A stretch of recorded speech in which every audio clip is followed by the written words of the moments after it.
Hello and welcome. You're watching Expertometer. With the polling now wrapped in Kerala, Puducherry, Assam and Tamil Nadu and a record-breaking turnout for West Bengal's first phase, the dust is beginning to settle down. On Expertometer, we capture the evolving political mood through insights from seasoned analysts.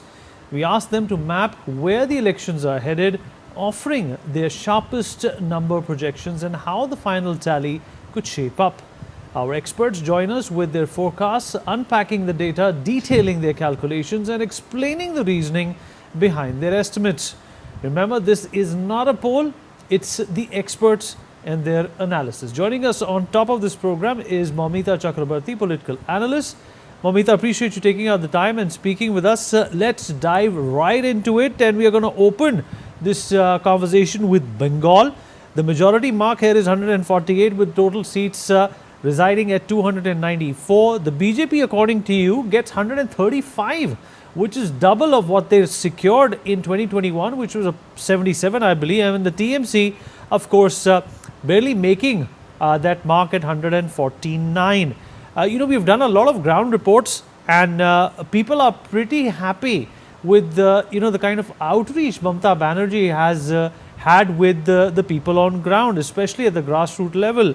What makes you think that the BJP is going to make this kind of a headway with Moumita Banerjee still ruling the roost? Well, so from the very first phase of the election date, we have seen that almost 93%, right, the voter turnout was. See, it might have been not too inside to this, if I look into this. So first of all, it might happen that the people of the West Bengal, most of the voters have thought that if they do not cast their vote, if they do not come to cast their vote, their name might be deducted from the voter list. That's how they were scared by the present state government of West Bengal. So one reason can be that they have casted their votes just because of being scared. So if we do not cast, then our names might be deducted. So there also we cannot say that it might go in favor to BJP, to be very honest, because the Lakshmi Bhandar scheme, where Moumita Banerjee government is providing 1,500 rupees to the women, so this is a pretty hit in Bengal. So one part of women is definitely into it, and we also think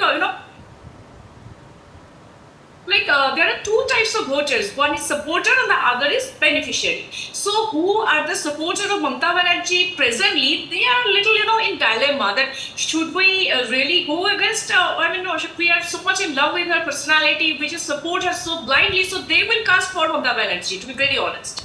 And also there are some, hesitations between the beneficiary. They are thinking that so much problem is happening, so much corruption, so much insecurity for the women, because the present government couldn't do anything for the security when it comes to security of the women. So they are in little dilemma what to do. So 94% or 93% turnout cannot lead us to think no, that is support of Moumita Banerjee. So this is a very tricky situation, to be very honest. And also second phase is also to be happen on 29th April, right?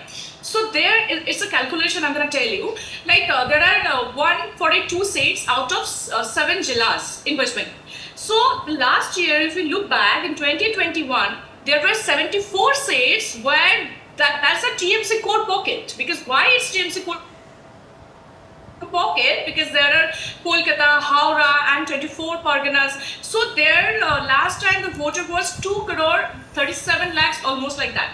So after SIR, already 38 lakhs vote got deducted. But also you have to remember, TMC got almost 54 seats out of that 74 seats. So BJP had only 8. So this time BJP is actually focusing to this. And also look, it's like giving a direct answer to who will win is not easy. But the data clearly points us in a certain direction. Because in 2021, the Trinamool Congress won 215 seats in West Bengal, while the BJP won 77 only.